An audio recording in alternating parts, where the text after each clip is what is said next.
Miss होतीये ना आपल्या परिसरातील ताजे अपडेट? तर मग आजच सी 24 तास या आपल्या यूट्यूब चॅनलला लाईक करा, शेअर करा, सबस्क्राईब करा आणि बेल आयकॉनवरती क्लिक करायला तर अजिबात विसरू नका। नांदेड ग्रामीण पोलीस ठाण्याच्या हद्दीमध्ये असलेल्या एका पेट्रोल पंपासमोरून दोघांचं अपहरण केल्याची घटना ही 30 जुलै रोजी घडली होती। यामधील अपहरण झालेल्यांची सुटका करण्यात पोलिसांना 6 तासांमध्ये यश आलंय। असं असलं तरी यामधील 3 आरोपी अद्याप फरार झालेत।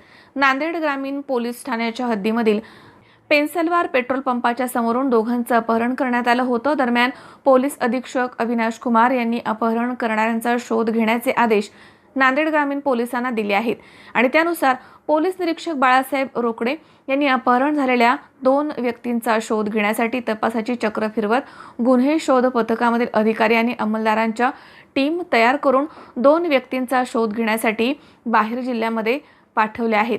दरम्यान पोलीस उपनिरीक्षक बाबूराव चव्हाण यांची एक टीम पुसद जिल्हा यवतमाळ इथे गेली असता त्यांनी अपहरण झालेल्या 2 व्यक्तींना आणि एका आरोपीस ताब्यात घेतलं।